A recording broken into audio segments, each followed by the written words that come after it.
guest this week. He's not a stranger to anybody, and he is a great singer, good friend, and good Christian guy. Lots of fun, and so we're gonna go and bring him on and talk to him. And so Steve's been sitting in the lobby of this thing for like, I don't know, 5 minutes making faces at me. So Steve, how are you, man? I'm doing great, guys. How are y'all? We're good. Doing well. Good. You driving somewhere, huh? Yeah, we won't tell any. It's not the safest situation to be in, but yeah. So, all right. So you've been okay. Is that all right? Yeah. You're good. You're good. You just cut out for a minute there. So you have been in the studio today. Is that right?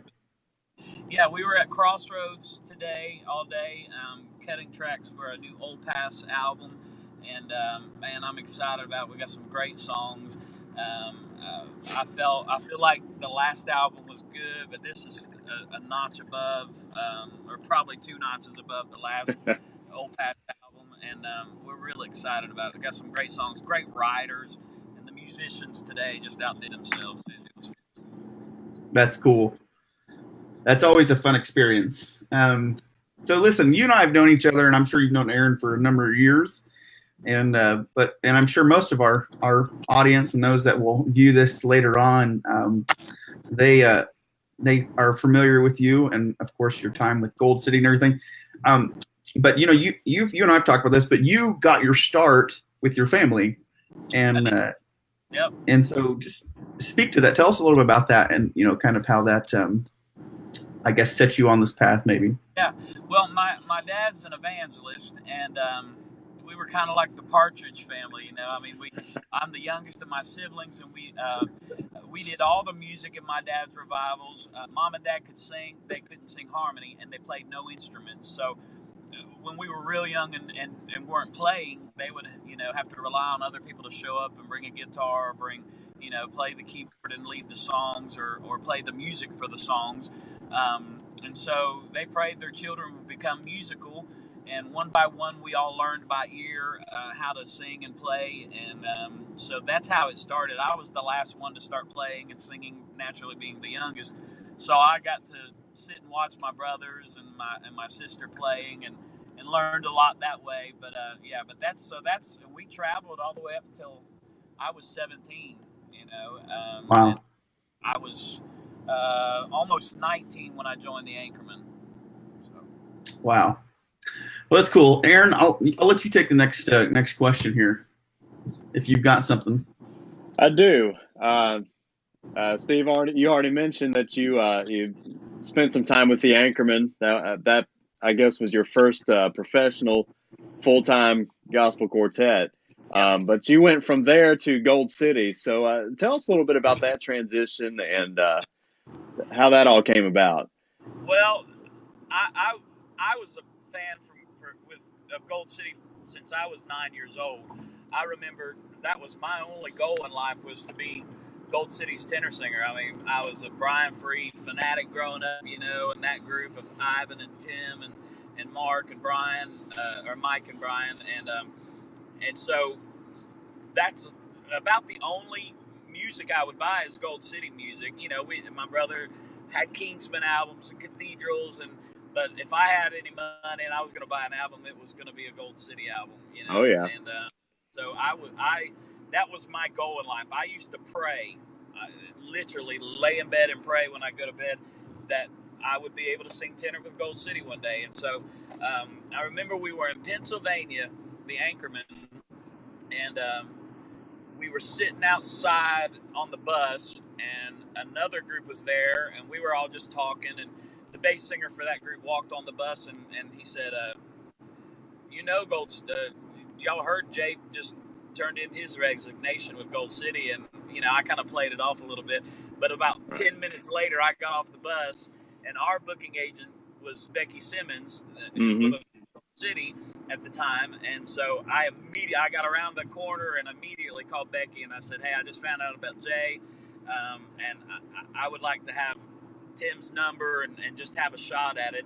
So she gave me Tim's number, and I called Tim, and he said, well, Daniel's taking care of all that, and gave me Daniel's number. So, or he said, I'll have Daniel call you, and Daniel called, and I went and tried out one night. I was nervous just because the Anchorman sang Thomas Road Baptist in Virginia. Yeah. On an afternoon deal, and then drove back to North Carolina, and I had to be in Gold City's office at 9:00 the next morning in Alabama, which was 10 hours away from where I lived. So we got back. We didn't get on the road. We got back to my house at 9:00 that night and drove 10 hours straight to Alabama. Throughout the night, didn't get any good sleep, and I was like, my voice is going to be shot. I won't be able to do it. But it all worked out. So that was how that came about. That's dedication. Cool. So if you're watching this and you're wondering why the screen still says Rob Patz from Creekside, it's mainly because I haven't figured out this system yet. This is not Rob Patz we're talking to. This is Steve, and he's been so gracious to come on with us after being in the studio all day. So and I apologize because when you asked me, I'd forgot that a session was booked, and I knew I'd be driving home, but then you guys have been advertising it so much, and I was like, I can't push this date back. So I hate to be driving and not really be able to look at you guys, but I don't really. No, you're fine, man. Anyway, yeah, it's all good. Hey, Brandon Berry just joined us on here, and hey, Brandon says you're a tenor singing machine. So but thank you, Brandon. Hey, and we had a question in the comments about if the number of songs that will be on the new Old Paths album. 4. 4 songs. All right, there you go. No, the new Old Paths album is going to have 7 songs on it. That's new to a lot of people, man. That people don't like change, but CDs are going away very, very soon. CDs are going away. They are streaming it, or they're downloading it, and a lot of times people don't download the whole album. They'll listen and pick 3 or 4 or 5 songs they like off of it and download it. And so, we know what's coming ahead with the music, and we're like, why put 10, 12, 13 songs on a CD when you're not going to be selling it at the table very much longer anyway? It might be a couple years before that really phases out, but right. In cars, there's no more CD players. In new cars, I got a new car and it has no CD. It's all Bluetooth, all playing off your phone. So, and I even heard, and I don't know how true this is, but I heard that next year, I think sometime next year, iTunes is doing away with their iTunes store. There won't be no more downloading a song. They want you to pay that $9.99 a month for Apple. Yeah. And then you can listen to anything. And so that's where it's going. And so we were like, you know what? Number one, it's cheaper to cut 7 songs than it is 10 or 12. Studio time, musicians, roles, everything. Which that wasn't the reason we did that. But when you sit back and look at it, it's like, you're saving a little bit of money. But I've not had we've not had anyone come up to the table and say, well, why is this only 6 songs or 7 songs? Number one, we're selling it cheaper. We're selling it for $10 a piece. So as you must have gone through a dead spot there. For 10 songs, on the road, we're selling it for $10, and so it's financially better for the customer, and it's just when everything's going to be in the cloud anyway here soon. Why put 12 songs on there when they're just going to be streaming it here soon? That's true. That's true. So your wife is obviously very supportive of you. You've been doing this for years, man, and you got some great kids. And so I know you actually met your wife at a concert, if I remember correctly. Tell us about that. Yeah, I met her in Kearney, Missouri. The Anchormen were singing out there, and my wife had she wasn't, I mean, she liked gospel music, but she wasn't like a fan, fan. She knew because her mom is, and her mom sings and plays and has been in groups, Dana's whole life. So she's always heard it playing and been around it. But she wasn't like a fan of going to hear a gospel group sing. And so, but her mom invited her and said, "Hey, I'm going to go hear the Anchorman tonight. If you go, I'll buy you dinner." And so that's a free meal, And Yeah, man. so she went, and my mother-in-law likes to sit on the front row. She don't like to be back. She wants to be right up there in the front. So of course, there's Dana and her mom on the front row on my side, and I just couldn't take my eyes off of her. And the love was so strong that the cell phone connection went weak. Yeah. I think for a year and then got married. So nice. So well, she got you kind of cut out on us for a couple seconds there, but it sounded like she got not only did she get dinner, but she got a husband out of the deal. So she worked out all right. Hey, for what that's worth, I don't know if the meal was bad, So hey man, Aaron, are you going to ask him about his solo album? I'm going to let you do that. Yeah, Steve. Just came out with a new solo album not too long ago. Why don't you tell us a bit about that? Maybe what your favorite song or songs are on that new release? Yeah, it comes out. It actually releases on September the 28th of this month. That's the actual street date, but it's on iTunes and Amazon for pre-order, and it's doing pretty good on the pre-order on iTunes, and so it's called "Come Up Clean," and I feel like this is my best solo work to date. Cody McVeigh, great producer. Yes. He produced my last one, and we just work very well together and have the same idea of where the direction we want to go. And yeah, you kind of cut out on me a little bit there. First thing is The Thing About a Valley. Rodney Griffin, I think Lee Black, is a co-writer on that, and someone else, 3 writers, and I know the other writer. I'm just drawing a blank, but that's been the first single sent to radio, and we'll see.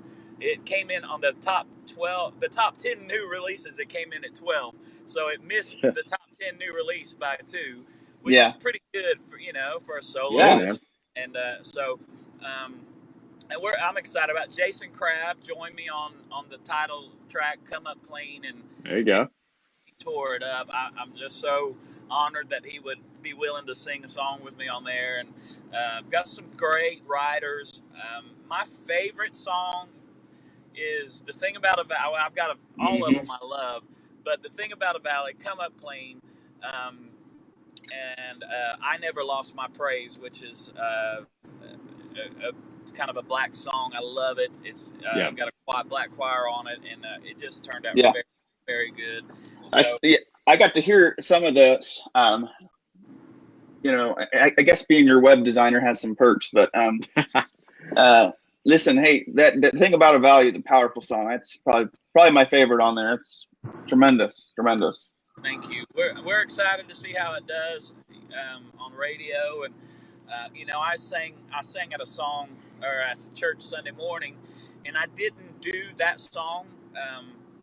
I didn't do it because I just felt I try to read the crowd and see what kind of music are they going to like this morning, and they liked it all. But I had an older lady come up afterwards, and she was leaving. She said, I wanted you to do "The Thing About a Valley," and she's one of the reasons I didn't do it. I just figured, because it's just got that drive and beat, and on a Sunday morning, I was like, I don't know if that's a little too much for this morning, but that was a good sign to let me know that that's not going to go over well, because even though it's got a more modern flow to it and the drive and beat, the lyrics are clear. You can hear them, and great song. Yeah, absolutely. And so everybody go to iTunes or Amazon and pre-order "Come Up Clean." Yes, do it. Yes, absolutely, do that for sure. and you will not be sorry. It's I agree with Steve. I think it's probably his best solo project yet. So your kids have stayed. I've seen Haven travel with you and do some in the past anyway. Do some singing and some guitar playing maybe. And Destiny, your daughter, is that right? Did I get it right? Yeah. Okay. So and she was doing some stuff with you at some time. How have you how have you seen this? I guess go with them as far as the ministry side of it. Well, our daughter Destiny she's always been able to sing, and just very talented, but she just didn't have a desire to do it. When she was young, she wanted to be in all the church plays and any school plays, anything, and sing all the time, and she would sing with me. But when she got to be a teenager, and that wasn't a desire of hers. Now she can sing. She's got an incredible voice, and I wish she would sing more. But she doesn't have it, and she's 24, so she don't go with me. She works, and so she's not a road person. But now Haven, that's all he does is sit in his room and play. Either he'll move from drums to electric guitar to bass guitar, there you go, piano, and he's teaching it all to him. He's teaching it to him by just watching YouTube and listening to licks. That's amazing. He sent me a video clip about an hour ago, and he just said, "Guess the song," and it was just him playing the electric guitar, and I recognized it was "Get Back" from the Beatles. Get back, get back, Yeah. get back to where you once belong. there you go. And he loves it, and he wants to sing. That's his dream is to be a performer. But his dream to go to college, he wants to go for recording, producing, stuff like that. So he's all about the music, and he's got the bug. So that's all he does when he's home. He's in his room and playing music, coming up with different things, and so it's pretty cool. And he's really into the old stuff, which I'm really excited about. He's into classics. He's into the Beatles, Elvis, Bob Dylan, Johnny Cash. That's about all he listens to. So at least he likes good music. Exactly. Yeah. Aaron, go ahead. Yeah. So speaking of music, a lot of people know who the Old Pats are from their first go around. They were at the top of gospel music in a lot of people's minds when they decided to come off the road there for a bit. And then it was a couple of years ago they announced that they were coming back, and Steve Ladd was singing tenor with them. So Steve and a quartet again was awesome. And but it was a limited tour schedule, and of course had that 7 or 8 song release for their first time out. And so now you're getting ready to come out with another 7-song disc, and it was just recently announced the Old Pats are resuming a full-time touring schedule. So tell us a little bit about that, and are you still going to be able to do some solo stuff in addition to that? Yeah, when they approached me, when we did this, the agreement from all of us, because Doug and Tim and Daniel, they all have full-time jobs, and so right. we knew it was going to be a select here and there. And I had a full schedule, and so it was great for me to do that on the side and continue my solo stuff. And I love, this is 9 years I've been doing solo. July was 9 years. Man, hard to that's believe. Crazy.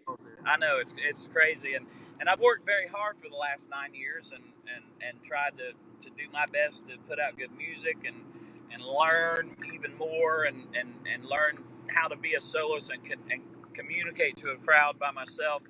And that when they've approached me with this, the booking agency is saying we've turned down so many dates because Steve's been booked, and we didn't know how the songs were going to be received at radio as far as just coming back from a 2-year break. Right. Sometimes radio's like, we'll see what you're going to do first before we really accept it. And our first single went to number 6, and Broken People Like Me jumped to it's number 2 for September in the Singing News in the nation. Great song. And calls are coming in, and so when they approached me about it, I took a little time to pray about it, but I feel like it's the right time to do it. I'm not getting any younger, you know, none of us are, and so I enjoy so much being around these guys when we do travel. We just have fun. There's no competition on stage. It's man, I'm glad if a song that Tim sings goes over. It gets Absolutely. Yeah. and it just felt right. Well, while he's We probably wouldn't, because you know, if there's people aren't wanting it, why do it? You know. And Yeah, so, man. So I'm excited. You know, it's been 9 years, and I'll be honest, I'm tired. You know, I've done everything by myself for the last 9 years: driving, setting up, tearing down, everything, all the work, behind the scenes work, and so it's going to be nice to have, you know, someone to lean on stage again, and also, you know, at night when it's time to drive, you got someone that'll talk to you, or someone that'll take over driving for you, and someone to carry in a speaker instead of you having to make 18 trips getting everything. Yeah. You know, so, you know, I'm excited. Lord knows what's going to happen. You know, we'll see. But we're very absolutely. board and stuff for next year, and so I'm excited to see what God's gonna do. So, Amen. I will be able to do some here and there. I talked with the guy that handles my scheduling, and he's, you know, we've worked together with this. And, you know, I'll be able to do, because there are churches that want me in for a Wednesday, you know, if they're having a revival or a choir deal, or Tuesday. So I will do here and there, but my main focus is going to be quartet deal starting in January.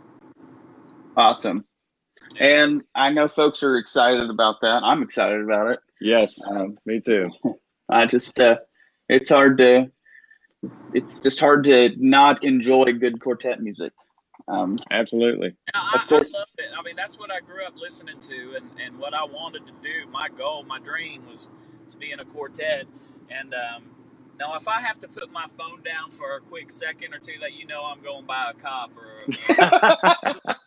no judgment here, brother. To watch, make sure I'm not going to have blue lights pulling me over, thinking I'm, you know, looking at. But that would be that'd be a first. Yeah. Hey, you know, you never know. But yeah, I love the harmony. I love it, and I do miss that. I enjoy being solo. I enjoy, you know, I like not just the traditional, because I like the traditional, but I like more progressive music, and the style I've done in the last few years. You know, it has worked well on a Sunday morning crowd, because I do a lot on Sunday mornings, and so yeah, man. You know, I can blend in nice with the church that doesn't typically have Southern gospel in, but I still love it, and I love quartet music, and so, you know, I don't know how it was going to go last year when we put this all back together, and I didn't know the guys very well, you know. I you know, we'd done a couple concerts here and there with them when I was with Cold City years ago, but it didn't know them very well, so it was all new to me. But man, being around them that first 2 or 3 times, it you know, they're like brothers, and we've got the same goal, and so I'm excited. I think it's going to be good. We're real excited about this new album. I can't wait for people to hear it. It's man, it's every song is great, and I know every group says that, but we feel every song's got meat on it, and man, there's a lot of groove, there's a lot of driving songs, and so it's going to be good. Can't wait to hear it. And I'm telling you, it's going to be amazing. I think I finally got it fixed, so I can put some titles up there. I saw that. Yeah, thanks, man. Yeah, so it's called Come Up Clean. Go to steveladmusic.com and get it, or you can, I'm sure it'll be available. If they buy the physical copy before the 28th, anything before the 28th, before the actual release date, I'm signing those, so they'll get a Nice. There you go. That doesn't make it worth anymore, but some people like that. So if they want it signed, because there's just I try to keep track of the ones before, it's just too much to keep up with after the release date. So, and it's also an incentive for them to pre-order it. Sure.